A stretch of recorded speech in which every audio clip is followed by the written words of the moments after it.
ecocardiólogo, egresado del Centro Médico Nacional Siglo XXI. Él realizó ecocardiografía en el Hospital 1 de Octubre del ISSSTE, hizo cardiología oncológica en el Hospital San Lux en San Luis, Missouri, y es maestro de ecocardiografía transesofágica en la ciudad de Madrid, España. Él nos va a hablar sobre insuficiencia cardíaca con fracción de eyección conservada. Por favor, vamos a darle un fuerte aplauso al doctor Rascón.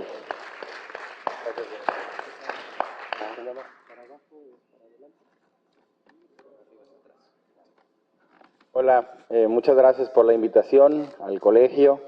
Veo aquí compañeros míos, veo maestros, gente que fue su interno de pregrado en el internado de pregrado, y pues para mí siempre es un placer que me inviten. Algunos de ustedes ya han revisado conmigo este tema en algunas otras ocasiones, pero hay actualizaciones que salieron hace 3 semanas en el Congreso Europeo de Cardiología y que les vamos a revisar, porque hace 3 semanas se lanzaron las actualizaciones que ya estábamos esperando por la Sociedad Europea de Cardiología, ya que el año pasado le tocó a los americanos, y están divididos 1 y 1, y espero que ya pronto ahora también México tenga su división, y este sea un año el americano, un año el europeo y un año nosotros, pero por lo mientras pues tenemos que esperar qué es lo que ellos manifiestan. Bueno, este tema es un tema un poco álgido porque yo creo que hasta no hace mucho, cuando un paciente tenía disnea y tenía un ecocardiograma reportado como normal, pues decíamos que no era insuficiencia cardíaca. Realmente el término de insuficiencia cardíaca se amplió en el año 2010 cuando empezamos a hablar de un tema de insuficiencia cardíaca de la diástole. Ese fue el primer término. Había insuficiencia cardíaca sistólica y diastólica. Sin embargo, bueno, realmente no son los términos médicos adecuados y siguió pasando el tiempo, seguimos identificando y ahora ya tenemos un poco más aterrizado el panorama, que es lo que vamos a hablar hoy, pero hoy voy a tratar de traerles un caso, que es un caso que llegó a mi consulta y que quizás sea una mejor manera como de analizar esto, ¿no? Un paciente del día a día que estoy seguro cuando ustedes lo vean van a decir, sí, acabo de ver uno hace 24, 48 horas. Estos son mis conflictos de interés, que no son para este tema. Y bueno, les presento a esta dama que llega a su consultorio, ella tiene 72 años de edad, ¿verdad? Es hipertensa de 10 años de tratamiento con amlodipino y telmisartán, otra de las situaciones que les digo que es un caso clínico muy típico. Es diabética de 5 años en tratamiento con metformina, 850 miligramos al día. Tiene una obesidad con un índice de masa corporal de 31, lo cual pues es también bastante común en nuestro medio. Tiene 3 vacunas de COVID-19, ella dice que nunca ha tenido COVID, pero en esta época, ¿quién no ha tenido COVID? Aunque sea sintomático, pero bueno, ella dice que no ha tenido. Y bueno, el último registro de tensión arterial que refiere, que fue cuando fue a consultar a otro médico, fue de 180/95. Es decir, es una paciente de más de 70 años, con una obesidad ligera, pero que tiene ya una terapia dual con calcioantagonista y ARA2, y que tiene descontrol hipertensivo. Díganme si no es el todos los días de lo que ustedes ven. Pues es un paciente de todos los días, pero bueno, ahora, ¿por qué fue conmigo? ¿Por qué la refirieron conmigo? En general, el cuadro actual es que ella tiene 4 semanas con disnea. Es una disnea progresiva, ¿verdad? Que se acelera en el esfuerzo y cuando se inclina. Tiene una disnea paroxística nocturna. Y curioso, porque también le habían recetado clonazepam a la paciente, y sertralina, porque le habían diagnosticado un cuadro de ansiedad. Y cuando yo le preguntaba cuál era su cuadro de ansiedad, me decía que en las noches se ponía muy desesperada y se tenía que levantar porque le daba mucha ansiedad y corría a pararse y abrir la ventana porque sentía que le faltaba el aire. Entonces, para mí eso era más una disnea paroxística nocturna y por eso lo puse así. Pero desafortunadamente hay muchos pacientes que se levantan en la noche con ansiedad y con falta de aire y que pudiera ser un cuadro enmascarado de disnea paroxística nocturna. Edema de tobillos, no se emocionen, no está tan claro el diagnóstico, toma amlodipino y vive en Veracruz, pues puede ser por eso, ¿no? O sea, al final lo podemos dejar así y por lo cual, bueno, viene a valoración conmigo.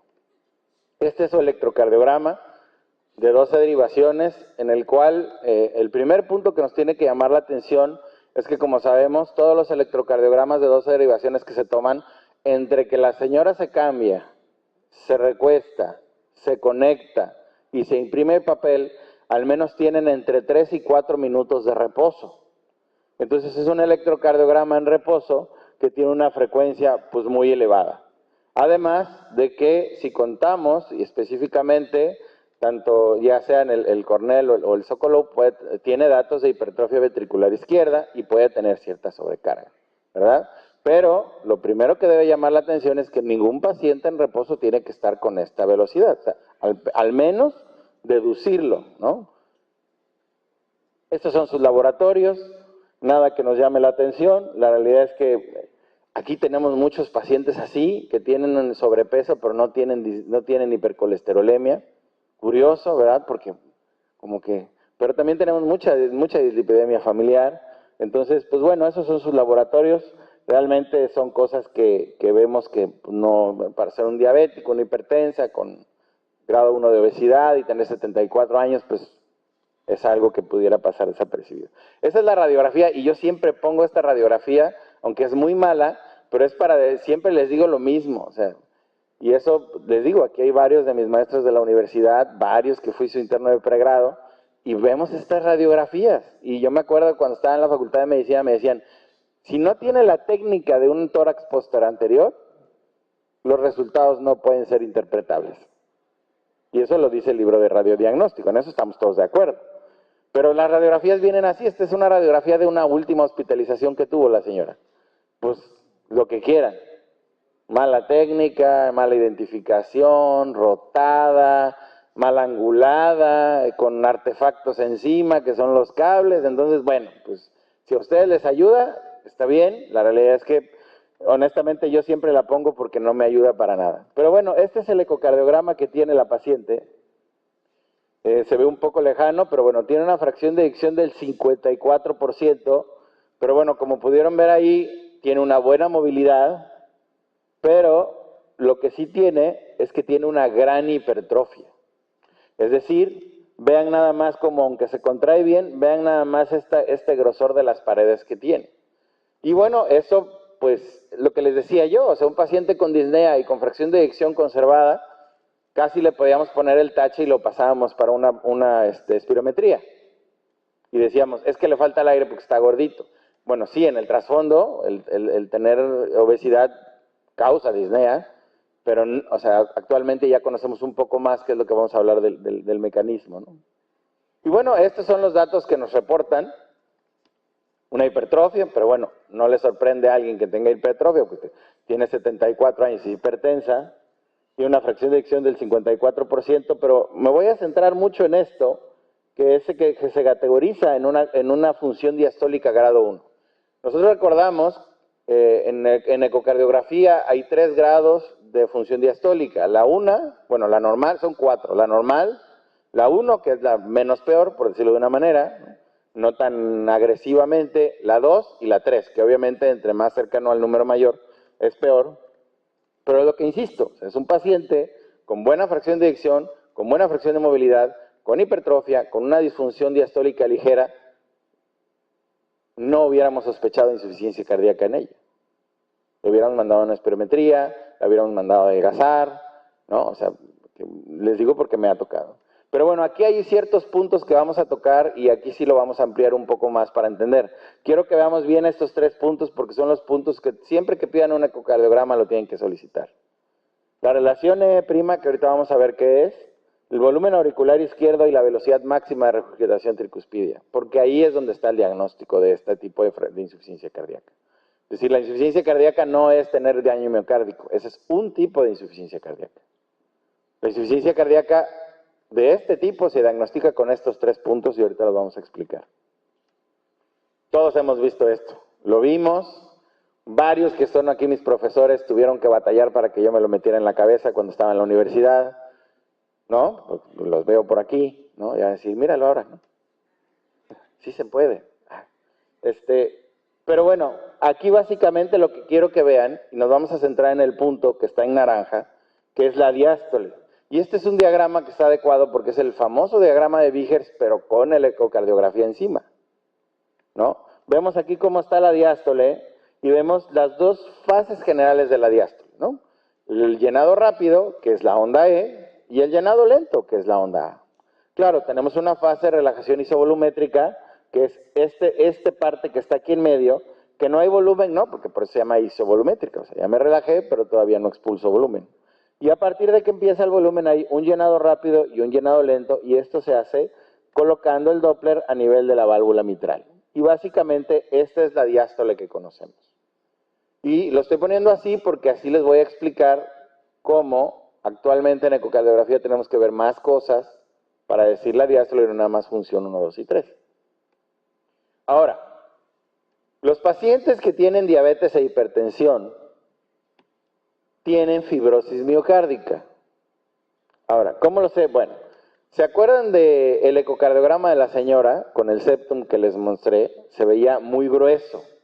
Y si notaron tantito, tenía como un patrón como moteado muy brillante. Eso yo como ecocardiografista, y no es un error porque es lo que dice la guía de la American Society of Echocardiography, eso yo lo digo que es hipertrofia. Pero si yo le hago una biopsia con un biotomo y lo pongo en un microscopio, es fibrosis. Claro, disfrazada de hipertrofia porque se ve un músculo así todo anchote, pero es fibrosis. Y la fibrosis pues no tiene función muscular, es una fibrosis. Es una infiltración por colágeno tipo 4 que tienen los pacientes diabéticos y que actualmente se conoce como una cardiomiopatía diabética, que ya existe ese término. ¿Qué significa? Bueno, que como normalmente la diástole es por fenómeno de Venturi y succión en la relajación del ventrículo izquierdo, en los pacientes que tienen insuficiencia cardíaca con FEBI preservada por cardiomiopatía diabética o por hipertensión, la aurícula hace más chamba, porque hay un endurecimiento y una fibrosis en el ventrículo y por tanto ese venturi, esa succión ya no existe. Entonces ahora la aurícula hace esa chamba y la relación E' es lo siguiente. Bueno, acuérdense de la onda E, que es el llenado rápido, ¿no? Eso sí lo dejamos muy claro a nivel del llenado de la mitral. El Doppler tisular, que es el que está aquí abajo, que es un Doppler de tejido, ve la velocidad de relajación del músculo del ventrículo izquierdo. Entonces, así como tenemos un llenado rápido, tenemos una relajación rápida. Así como tenemos un llenado lento, que es la onda A, tenemos una relajación lenta, que es la A'. Entonces, la relación entre la onda E y la onda E', que es decir, la relación entre la velocidad que entra a la sangre y la velocidad que se relaja el músculo, debería de ser lo más baja posible, es decir, lo más cercano a 1, que están parejas. Si tenemos una relación dispar entre la velocidad que entra a la sangre y la velocidad que se relaja el músculo, quiere decir que tenemos disfunción miocárdica por infiltración. Entonces, la relación E' significa que ya no es eficiente el llenado rápido porque hay un endurecimiento del corazón. Y obviamente, si hay aumento de presión de la aurícula izquierda, esta parte del corazón, ¿a dónde va conectada? A los pulmones. Al haber un aumento de la presión de la aurícula izquierda, hay un aumento de las presiones pulmonares y el paciente tiene disnea de esfuerzo, con FEBI normal.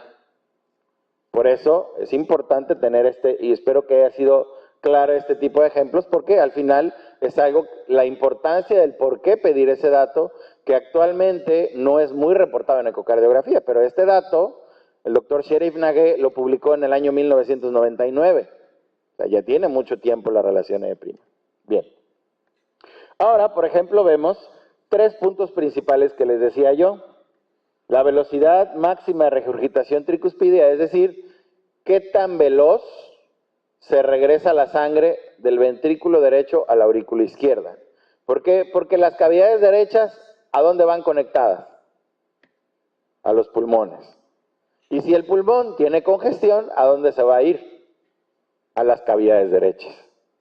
Entonces, cuando el ventrículo derecho se contrae, el flujo de regurgitación, porque como ustedes saben también en el eco, siempre se dice IT fisiológica, insuficiencia tricuspidia fisiológica, ¿no? Bueno, pues cuando esa fisiológica pasa de 2.8 metros, ya no es fisiológica. ya te dice que hay una congestión del lado izquierdo, la relación E' y el volumen de la aurícula izquierda. ¿Por qué? Porque pues, simplemente, si la aurícula tiene que estar haciendo eso, pues se va a poner grande. ¿Sí? Son esas tres cosas que tenemos que ver en el ecocardiograma todos los días. Ahora, estos parámetros se dividen en importancia. ¿Por qué? Porque ven, aquí están todos los parámetros. El patrón de llenado transmitral, es decir, la onda E y A. La desaceleración, el tiempo de desaceleración. Las venas pulmonares, la onda E', ¿verdad? Igual la valoración de las venas pulmonares y los volúmenes de la aurícula izquierda. Ahora, todos esos parámetros hay, pero si nos pusiéramos nosotros, que hacemos ecocardiogramas, a relatar todos los parámetros que existen, los ecocardiogramas duraran 5 horas, que nos encantan los números. Ahora, por eso les pongo aquí cuáles son relacionados con hallazgos o pronósticos clínicos, que al fin y al cabo es lo que nos importa. Los desenlaces clínicos. ¿Qué le va a pasar a mi paciente? El patrón de llenado transmitral, la relación E' y el volumen auricular izquierdo. Son los 3 puntos que tenemos que tener en mente, no solo para diagnosticar, sino porque aparte son pronósticos. ¿Qué es lo que nos interesa? La ecocardiografía existe porque hay paciente y queremos ver qué le va a pasar al paciente, que muchas veces los que hacemos ecocardiogramas se nos olvidan los pacientes y nos dedicamos a hacer puro ultrasonido, pero no es así. Bien, ahora, en cuanto hablamos de esto es porque hemodinámicamente la asociación entre la aurícula izquierda y el ventrículo izquierdo, que es la línea rosa, y la aurícula, la línea azul, siempre tienen que tener una sincronía. Si no hay sincronía entre el vaciamiento de la aurícula y el llenado del ventrículo, que son los 3 puntos negros que están aquí, es cuando empezamos a tener los problemas de sobrecarga, de aumento de presión telediastólica al ventrículo izquierdo y los síntomas, ¿verdad? ¿Por qué? Porque siempre que haya una elevación del ventrículo izquierdo, tenemos que tener una elevación de las presiones de llenado y también la aurícula debe estar cerrada ya por ciclo cardíaco. Bien, ahora, esto lo pongo por lo siguiente. Esta es la última actualización en cuanto a pura función diastólica que ya tiene 4 años, pero es interesante analizarla. Tenemos grados, normal, grado 1, grado 2 y grado 3. Era lo que conocíamos hasta ahora. Sin embargo, actualmente ya hay un grado 1A y 1B, que eso normalmente casi no lo reportan ecocardiográficamente. Y eso es muy importante. ¿Por qué? Porque obviamente cuando nosotros tenemos un paciente con disnea y disfunción diastólica de moderada a severa, ¿qué piensan que tiene? Insuficiencia cardíaca. Muy fácil. Un paciente que llega con disnea, hinchado, con fracción de eyección del 20% y con función diastólica de 2 o 3, pues ¿a poco le van a mandar a hacer una espirometría? Probablemente no, o bueno, si quieren complementar por antecedentes, pero no. ¿Dónde está el reto? En un paciente que es el que les estoy presentando. ¿Y por qué lo pongo así? Porque este paciente cayó en un grado de función diastólica grado 1B. ¿Cuál es la diferencia entre el grado 1A y 1B? Bueno, aquí vemos estos picos. El pico más grande es la onda E y el pico más grande es la onda A. Esto es lo normal. El llenado rápido, más rápido que lento. Pues suena lógico. De ahí, ¿qué pasa? Bueno, el llenado rápido se disminuye porque el ventrículo está duro. Acuérdense del monito jalando para acá y el monito empujando para allá. Y entonces la aurícula compensa. Y por eso el llenado lento ahora es más rápido. ¿Sí?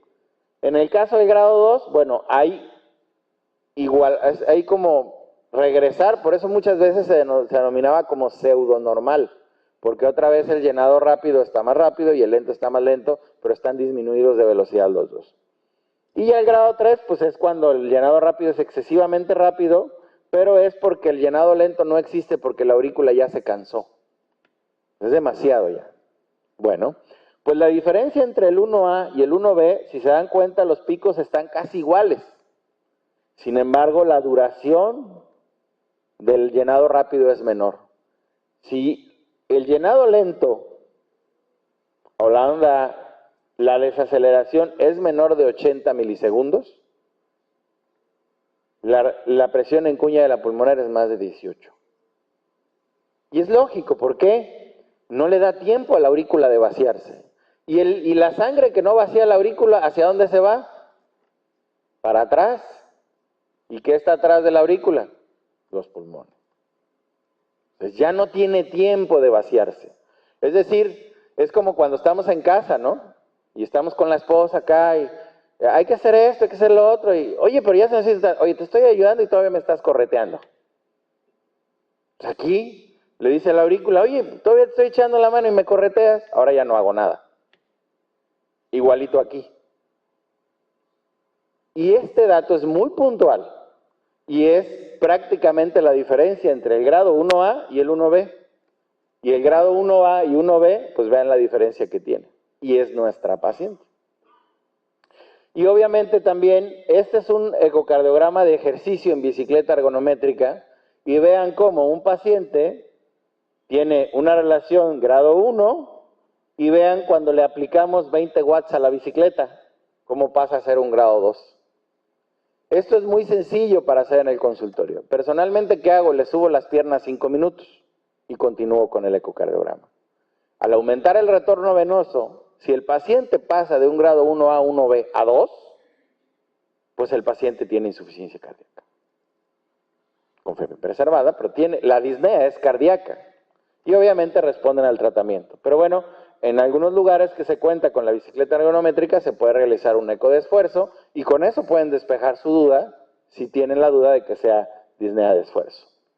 ¿Y esto, bueno, por qué? Bueno, porque obviamente la diabetes y la resistencia a la insulina aumentan el estrés oxidativo y esto lleva a inflamación y fibrosis, apoptosis, un aumento de la utilización de la glucosa, un aumento de la utilización de los ácidos grasos, una falta de acoplamiento de la función mitocondrial y muscular y esto al final lleva a una disfunción diastólica y una insuficiencia cardíaca con la pura diabetes.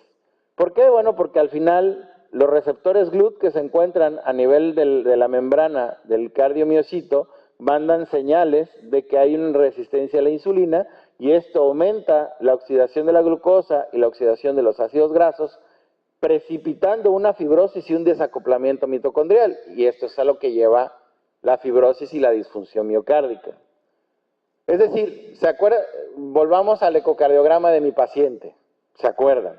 ¿Se acuerdan de ese septum grueso y feo? Bueno, ese septum grueso y feo, si yo le hago una muestra con el biotomo, se ve así. Eso no es una hipertrofia. Esto es una infiltración por colágeno. Y ese músculo ya no sirve. O sea, no es una hipertrofia, claro. Yo como ecocardiografista digo hipertrofia porque no tengo biotomo. Si para hacerle una biopsia endomiocárdica, los que hemos tenido oportunidad, es un rollo.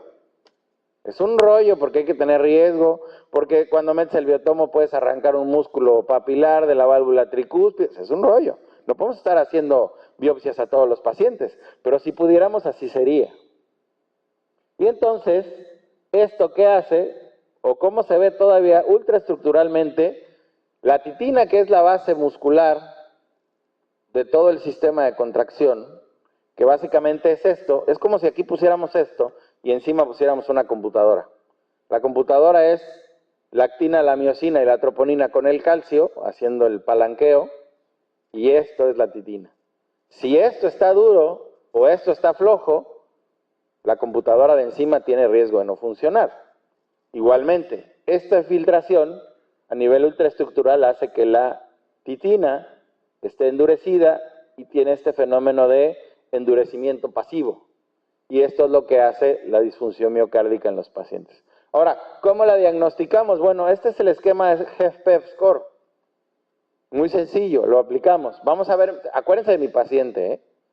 Digo, aquí tuve muchos maestros de mi facultad de medicina. Si no ponen atención, ahora me va a tocar a mí decirles, no es cierto, ¿cómo que?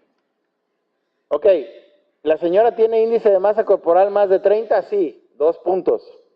¿Es hipertensa con 2 o más medicamentos? Sí, 1 punto.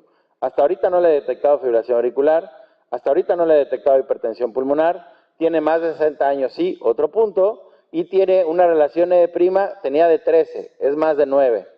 Tiene casi todos los puntos, tiene insuficiencia cardíaca con fiebre preservada.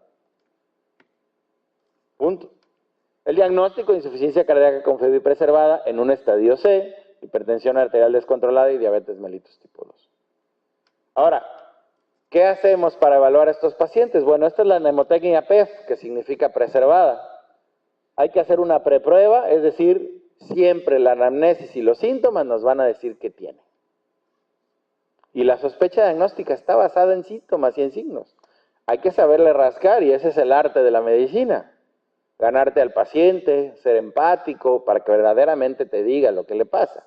Porque es muy difícil, luego llegan los pacientes, le dicen que están bien porque saben que si le dices que siente mal significa otra pastilla más y ya no quiere. Entonces por eso hay que tener la empatía y la anamnesis adecuada. La evaluación, vean la ecocardiografía, como bien dice, el volumen auricular izquierdo, la hipertrofia, la relación E' y pruebas de ejercicio. Vean, aquí está la ergometría que les enseñaba. Ahora sí, el diagnóstico puntual, más que la preprueba y evaluación, ecocardiográfico, vean todos los puntos, relación E', volumen auricular izquierdo, y bueno, si tienen a la mano un péptido natriurético, pues pídanlo. Aunque existe menos del 10%, es menos del 10% de los pacientes pueden tener valores infranormales de BNP y tener insuficiencia cardíaca, porque no tenemos que esperar el valor de laboratorio. Yo siempre le digo a los pacientes, el valor de laboratorio dice 150, usted tiene 100, no creo que no tenga falla cardíaca si tiene todo esto ecocardiográficamente, ¿no? Péptidos natriuréticos y una puntuación que es básicamente la puntuación del score que acabamos de ver. Posteriormente, pruebas funcionales, como les decía yo, para ver qué otra cosa más hay. Y bueno, al final la etiología. Y ahí sí ya entramos nosotros con resonancias magnéticas, con biopsias, con un montón de cosas que al final es para el diagnóstico etiológico y el pronóstico. Bien, ahora, este es el espectro de la falla cardíaca. ¿Quién tiene más insuficiencia cardíaca y FEBI preservada? Bueno, damas de una edad avanzada, con un índice de masa corporal más alto, fibrilación auricular, hipertensión, comorbilidades extracardíacas que luego se nos olvidan, enfermedades reumatológicas, ¿no? Trastornos tiroideos, enfermedad renal, luego no los vemos, ¿no? Enfermedades valvulares. ¿Y quiénes tienen más insuficiencia cardíaca reducida? Los caballeros de edad menores, de diabetes, y bueno, pues que obviamente ya han tenido cardiopatía isquémica o infartos. Porque es la manera más sencilla de perder FEBI, es un infarto agudo del miocardio. Ahí se pierde FEBI en menos de 6 horas. Pues básicamente ese es el espectro que también te ayuda a sospechar en el diagnóstico cuando llega un paciente con FEBI. Y vean aquí cómo la FEBI preservada es más de damas que están en el color rojo y la FEBI reducida es más de caballeros que están en color azul. Porque obviamente, como saben, tienen diferentes factores de riesgo. Ahora, vamos a ver, porque también es bonito criticar artículos. No sé si a ustedes les gusta, pero a mí me encanta. Porque también ni los griegos ni los europeos tienen el 100% la razón. A veces también hacen sus cosas. Y ahorita lo vamos a ver aquí. Este es un artículo de la doctora Lam. La doctora Caroline Lam es una doctora que se encuentra en la Clínica Mayo de Singapur. Y es la doctora que más ha escrito ahorita de falla cardíaca. Es la reina de la falla cardíaca preservada. Muy bueno. Ahora, hablamos de FEBI cardíaca, de insuficiencia cardíaca y FEBI preservada. Todos estos estudios son los que hay. Charm, Emperor Preserve, Deliver, iPreserve, Topcar y Paragon. No todos tienen la misma FEBI. ¿Ya vieron? Vean la definición universal y vean los estudios que se hicieron para FEBI preservada con esas FEBIs. ¿Qué onda ahí?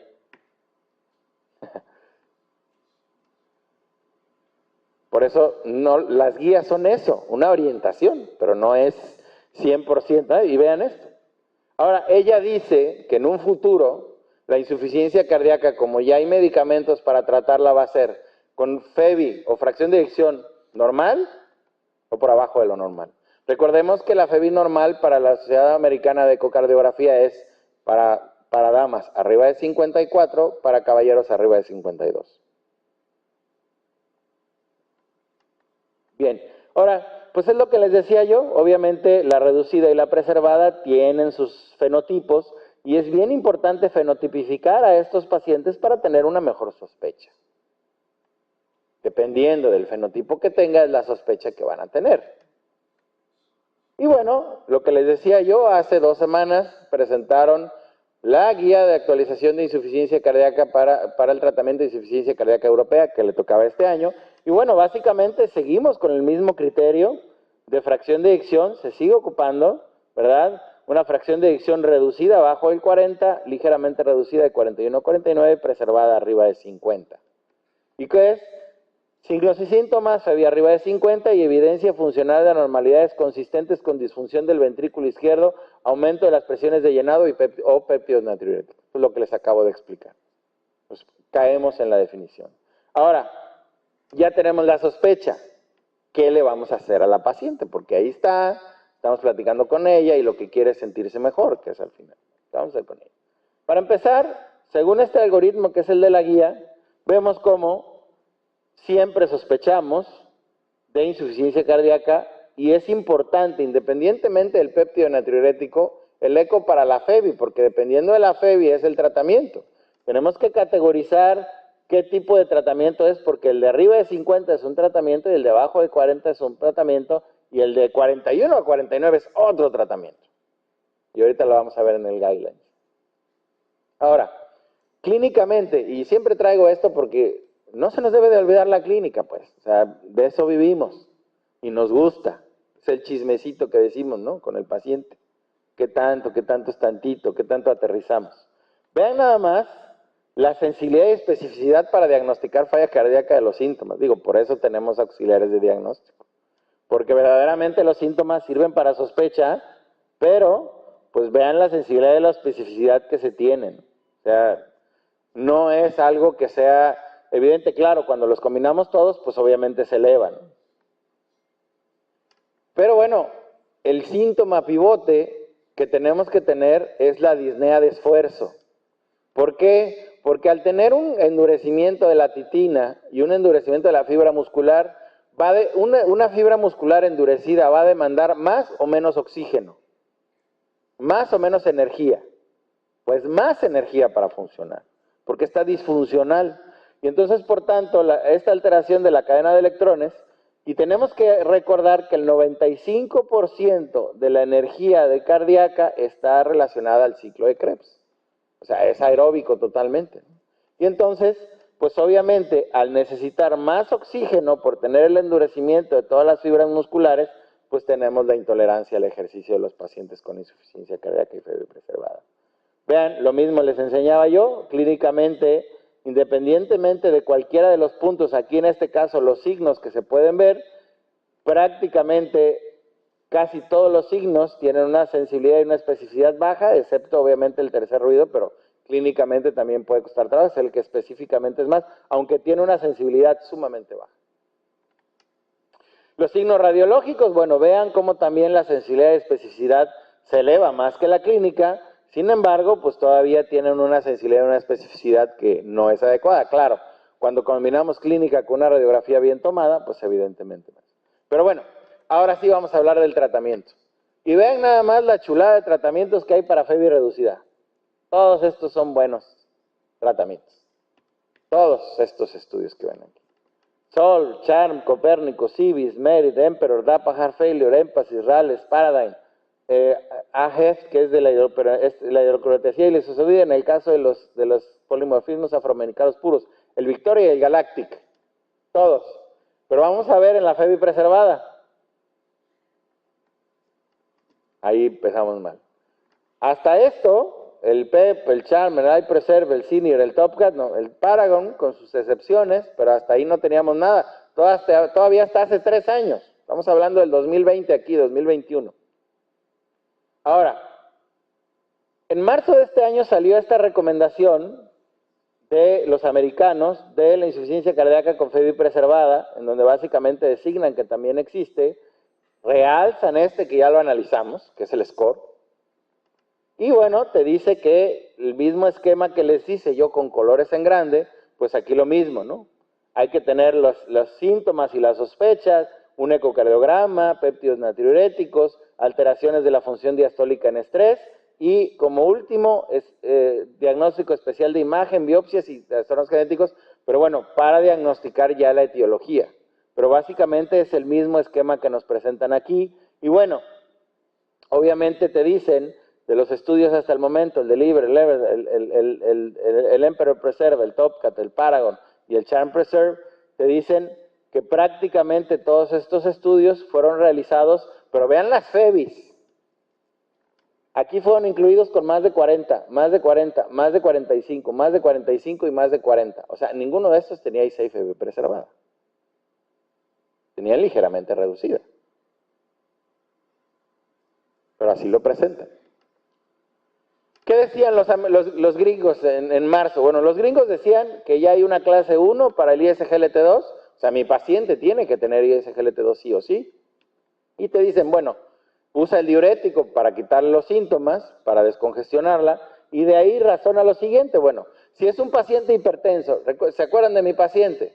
¿Qué tomaba? Telmisartán y amlodipino, ¿no? ¿Y estaba controlada la presión? No. ¿Qué debiésemos de hacer ahí? Según el guideline, agregar un ARNI, porque tiene más peso que un beta bloqueador, mejor desempeño que un calcioantagonista y mejor desempeño que un ARA2. Ojo, este paciente no es hipertensa, tiene insuficiencia cardíaca. Por eso es muy diferente. Fíjense bien nada más la diferencia. Con un análisis de ecocardiograma, mi paciente pasó a tener hipertensión a tener falla cardíaca. ¿Eso es importante? Por supuesto que sí, o sea, porque es otro paciente.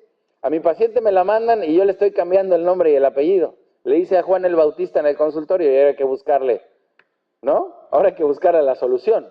Pues evidentemente ella, más que el calcioantagonista que le puede estar hinchando los pies y el ARA2, que ya está a dosis tope y ya no le funciona, tendrías que complementarle con un ARNI aquí. Y obviamente el ISGLT2 en la parte de arriba. Ahora, esto es tomado del guidelines de hace 2 semanas, publicado en la Revista Europea de Cardiología y que presentaban en el Congreso y que estuvimos ahí viendo cómo lo presentaban. Ok, la insuficiencia cardíaca con FEBI preservada, aquí sí, más de 50, no hay como en los estudios, más de 50. ¿Qué hay que hacerle? Diuréticos para quitarle los síntomas, ISGLT2 y tratar la etiología de base que te está haciendo la insuficiencia cardíaca y FEBI preservada. Si el paciente tiene insuficiencia cardíaca y ligeramente reducida de 41 a 49, igual diurético, ISGLT2, ARNIs, inhibidor de aldosterona y betabloqueadores. Pero vean nada más cómo hasta aquí empezaron a llegar. ¿Por qué lo recomendamos previamente en mi paciente? Porque, bueno, mi paciente era hipertensa descontrolada. Si mi paciente con un ARA2 tuviera bien controlada la presión y aún así tuviera insuficiencia cardíaca preservada, solo le toca el ISGLT2. Aquí es porque está descontrolado además y hay que adaptar esto. Pero bueno, así es como esa es la última recomendación. Tiene 2 semanas que la presentaron en Ámsterdam en el Congreso Europeo. Y bueno, ¿por qué los ISGLT2? Bueno, porque no solamente funcionan como un diurético glucosúrico. O sea, esa función no es la que importa en la falla cardíaca. La que importa en la falla cardíaca es estas proteínas que se llaman sirtuinas. Las sirtuinas son proteínas que son antiapoptóticas y antifibróticas y que se sabe específicamente el SIR3 y el SIR6 son las que hacen que primera instancia el corazón se vuelva más anaeróbico. ¿Sí? Consume energía sin oxígeno. ¿De acuerdo? Para empezar esto hace que se desempeñe mejor, porque acuérdense que vimos la fibrosis, vimos la cadena de electrones, vimos que necesitaba más oxígeno. Si damos un medicamento que haga que necesite menos oxígeno, va a funcionar mejor el miocardio. ¿Sí? Hace un mecanismo de consumo anaeróbico y por tanto hacen que el corazón tenga una mejor función, se quite la disnea y evita la progresión de la fibrosis. Vuelve al corazón anaeróbico básicamente. El sacubitrilo valsartán o el ARNI, ¿qué hace? Bueno, al inhibir o al estimular, el sistema de péptidos natriuréticos, al tener demasiado BNP, hace vasodilatación y al mismo tiempo de hacer vasodilatación, la aurícula izquierda pierde presión, pierde volumen, disminuye volúmenes ventriculares, disminuye volúmenes auriculares por tener menos precarga y menos poscarga, y obviamente si el corazón tiene menos carga de volumen en la aurícula y el ventrículo, evita la fibrosis también. Por eso son los únicos 2 medicamentos que han tenido. Obviamente, como lo decía, realmente la indicación grado 1 es el ISGLT2, pero por esta situación el ARNI llega en un segundo punto agregado. ¿Cuáles son los tratamientos? Bueno, pues estas son las dosis, el ISGLT2, inhibidor de la aldosterona, el ARNI, y en el caso de que no se pueda usar ARNI, el ARA2, y estos son los tratamientos. El ISGLT2 con tasa de depuración abajo de 25 la DAPA, la EMPA hasta abajo de 20 todavía, el inhibidor de aldosterona arriba de 30 de tasa de filtración glomerular, el ARNI arriba de 30 y el ARA2 arriba de 30 también. ¿De acuerdo? Eso es hasta ahorita lo que se sabe. Pero ahora, también les decía yo, ojalá en México hiciéramos más cosas, porque era la pregunta que les hacía yo cuando estuve en el Europeo de Falla Cardíaca aquí presentando este trabajo de investigación. Había gente de Asia, gente de Europa y gente de Norteamérica y les decía yo, ¿ustedes no tienen pacientes con insuficiencia cardíaca y diálisis peritoneal o hemodiálisis? Todos decían que sí. Supongo que ustedes también. Y les decía yo, ¿y qué les hacen? Se quedaban viendo y nos decía, pues lo mismo. Pues sí. Pues todos hacemos lo mismo. ¿Por qué hacemos lo mismo? Porque la guía te dice, y es muy puntual, cuando hablamos, y lo hablamos en una sesión del colegio la vez pasada, cuando hablamos de la relación de un paciente en diálisis e insuficiencia cardíaca, no es lo mismo una clase 3 que no hay evidencia. Y ahí está la pregunta, por eso, y los que estamos casados sabemos que ahora ya aprendimos a leer letras chiquitas que antes no nos interesaban. Y en las letras chiquitas está la trampa, porque una cosa es la clase 3, es decir, ¿quién tiene clase 3 en la insuficiencia cardíaca? Los calcioantagonistas, el verapamil y el diltiazem. Esa es una clase 3. ¿Qué significa la clase 3? Contraindicado.